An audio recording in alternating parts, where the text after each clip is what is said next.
पंजाब सरकार 2 अक्तूबर तो पंजाब च मुख्यमंत्री सेहत योजना तहत 10 लाख रुपए तक दा मुफ्त इलाज शुरू करन जा रही है। बीमारियां च पैसे ना होण दी हालत च परिवारां दी मदद हुण पंजाब सरकार करेगी। 10 लाख रुपया पर परिवार जिहड़ी सेहत बीमा 2 अक्तूबर तो लागू हो जाएगी। हर परिवार कोई फार्म नहीं भरना, कोई नीला कार्ड पीला कार्ड हरा कार्ड नहीं, बस आधार कार्ड ते वोटर कार्ड चाहिए। थोड़ा हेल्थ कार्ड बन जाए, जी वो भी नहीं बनया होया तां भी रब ना करे कोई बीमारी हो जाए तो हस्पताल जाओ, इलाज करा के घरें आ जाओ, बाकी सारा हिसाब जो है पंजाब सरकार करूगी। यह दुनिया की सब तो बेस्ट हेल्थ सर्विस है। यह इलाज पूरी तरह कैशलैस ਅਤੇ ਪੇਪਰਲੈਸ ਹੋਵੇਗਾ। ਸਰਕਾਰੀ ਕਰਮਚਾਰੀ ਅਤੇ ਪੈਨਸ਼ਨਰਾਂ ਸਮੇਤ ਸੂਬੇ ਦੇ ਅਸਲ ਵਸਨੀਕਾਂ ਨੂੰ ਮੁੱਖ ਮੰਤਰੀ ਸਿਹਤ ਯੋਜਨਾ ਹੈਲਥ ਕਾਰਡ ਜਾਰੀ ਕੀਤੇ ਜਾਣਗੇ ਤੇ ਇਸ ਸਕੀਮ ਦੇ ਤਹਿਤ ਪੰਜਾਬ ਸਰਕਾਰ ਸਰਕਾਰੀ ਹਸਪਤਾਲਾਂ ਦੇ ਨਾਲ ਨਿੱਜੀ ਹਸਪਤਾਲਾਂ 'ਚ ਵੀ ਲਾਭਪਾਤਰੀਆਂ ਦਾ ਮੁਫਤ ਇਲਾਜ ਕਰਵਾਏਗੀ।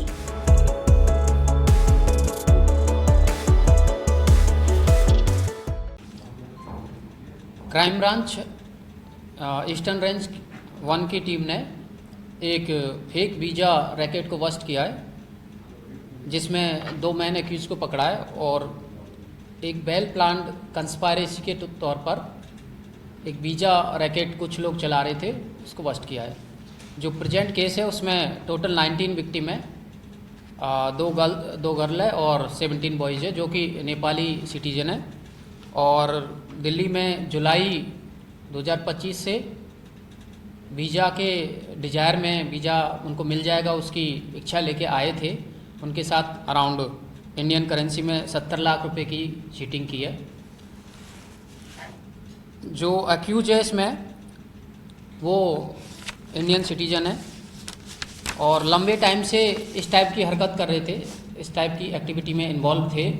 और इसमें फाइनली हमारी जो क्राइम ब्रांच की टीम में को एक इन्फॉर्मेशन मिलती है कि इस तरीके से 19 नेपाली सिटीजन है जो कि पहाड़गंज के एक होटल में रुके हुए हैं और उनको किसी ने फेक वीज़ा के नाम पर चीटिंग किया है। तो टीम ने उसका पूरी जो कंप्लेंट थी उस पर रेकी करी, एक्यूज को उनका वेयर अबाउट, उनकी डिटेल्स पूरी चीज़ कलेक्ट करी और उस पर काम करते हुए जैकब 41 ईयर ओल्ड है, रेजिडेंस ग्रेटर नोएडा, उससे 13 नेपाली जो विक्टिम है उनके पासपोर्ट रिकवर कर लिए और एक उसका मोबाइल फ़ोन है जिस पे पूरे एविडेंस अवेलेबल है। उसमें फर्दर काम करते हुए दूसरा जो मैन अक्यूज है Rupesh 42 year old, residence Delhi Chhawla, उसको अरेस्ट किया है और उससे भी जो डिजिटल एविडेंस कलेक्ट किए हैं।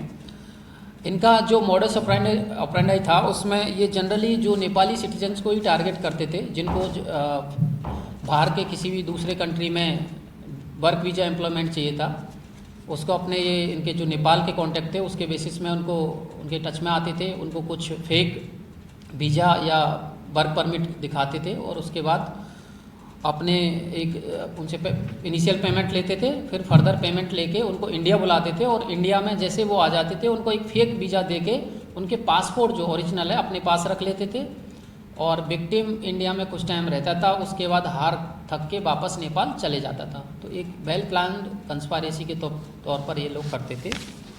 इसमें जो एक्यूज जैकब है उसने मैक्सिमम 60 लाख उसके पास आए हैं इसमें से, और दूसरा एक्यूज है रुपेश जो दोनों को अरेस्ट किया है उसके पास 10 लाख आए हैं।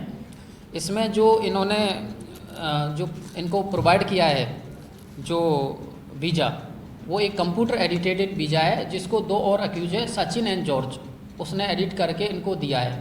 तो इस तरीके से क्राइम ब्रांच की टीम ने ये लंबे टाइम से एक्टिव थे। जिस तरीके से इनके इंटेरोगेशन से पता चला है कि इन्होंने और भी नेपाली नेशनल्स को इसी तरीके से चीट किया है, जिसकी कंप्लेंट अभी आई नहीं है, उस पर भी हमारी टीम आगे काम करेगी।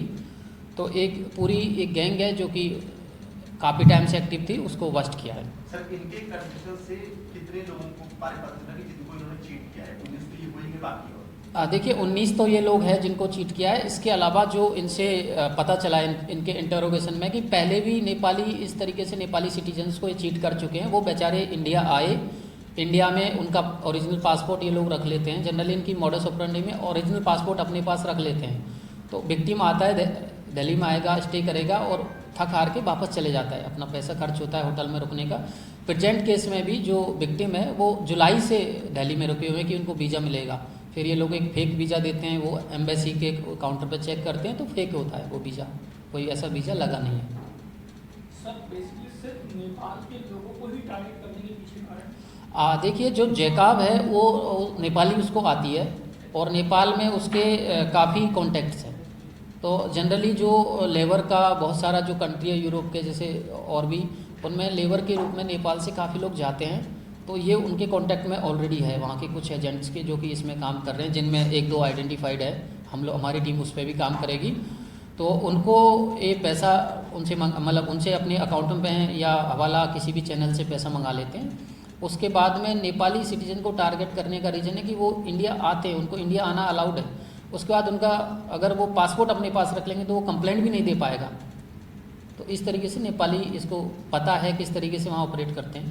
किस कंट्री का वीजा दिलवाने का? पैसे का ट्रांजैक्शन होगा ये नेपाली रुपीस में होगा या इंडियन रुपीस? ये जो पैसे का ट्रांजैक्शन था, ये जो इसमें एक नेपाली हैंडलर है उसका नाम है आशीष पांडे, जो कि एक हवाला ऑपरेटिव है।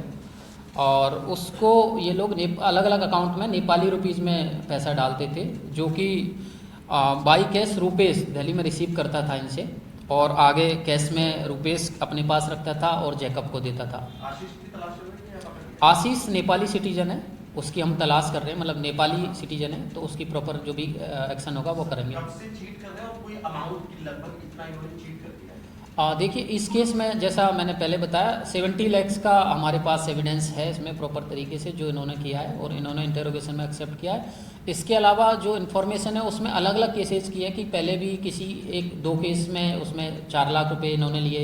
इस तरीके से मल्टीपल है, उस पर एक लंबा एक्सरसाइज होगी जिसको हम लोग कंप्लीट करेंगे। सर जैकब भारत में रह रहा है या वहीं नेपाल में? जैकब इंडियन सिटीजन है और इंडिया में रह रहा है और उसको अरेस्ट हमने कर चुके हैं। किस कंट्री का वीजा दिलाने का चांस है? ये सर्बिया का वर्क वीज़ा था। सर्बिया में वर्क वीज़ा के रूप में ये लोग जाना चाहते थे। सर नेपाल में तो जैकब नेपाली था, ये नहीं, इंडियन था। इंडियन। जैकब इंडियन था। इंडियन था, लेकिन जो सर्बिया का ही वीजा क्यों? और सर दूसरा प्रोक्योर कैसे करते थे? यस। सर्बिया का वीज़ा इसलिए कि इनको एम्प्लॉयमेंट अपॉर्चुनिटी चाहिए थी। जो जितने भी जो 19 लोग हैं, जो स्पेशली यूथ है, दे आर मतलब 2 गर्ल्स है, 17 बॉयज है। एक कंट्री सर्बिया में जाके उसके बाद उनके पास वहाँ से अपॉर्चुनिटी आती है। अदर यूरोपियन कंट्री में एंट्री का ऑप्शन होता है कि आप अगर वहाँ पे 6 महीने काम कर दोगे तो कंपनी के थ्रू दूसरा वीज़ा दूसरी यूरोपियन कंट्री में जा सकते हैं। इनका एक वो लालच था। ऐसा तो सर कनाडा में होता है, कनाडा में आप 6 महीने काम करते हो उसके बाद आप यूरोपियन कंट्री में अब बस लेकिन इसमें ये था कि जो अक्यूज है, जो अरेस्ट है जैकब है, उसके जो कनेक्शन थे, 2 अक्यूज है, they are wanted but as per our information कि वो इंडिया में नहीं है, कहीं जा चुके हैं। सचिन एंड जॉर्ज, वो सर्बिया के स्पेशली उनको नॉलेज थी उस पर काम करने की। सर प्रोक्योर कैसे करते थे? वीज़ा एक्चुअल में तो वीज़ा नहीं है, उसको एक कंप्यूटर एडिटिंग, जो अभी तक इन्फॉर्मेशन है, कंप्यूटर एडिट करके, जो कि पहले भी हम ऐसा केस कर चुके हैं, उसके तौर पे उसको बना के ये लोग उनको दे देते थे। सर जब दिल्ली में ये लोग आते थे तो इनको ठहराने का सारा खर्चा जैकब और आशीष रुपेश उठाया करते थे या आशीष को उठाते? नहीं, ये अपने खर्चे पे कर रहे थे। तो इस हिसाब से अगर देखा जाए तो इस केस में 19 विक्टिम जुलाई से अब तक रुके हुए हैं। उनका खर्चा बहुत ज़्यादा हो चुका है। मतलब उनको एक हिसाब से उनके साथ ओवरऑल देखें तो बहुत बड़ी चीटिंग हुई है। Thank you.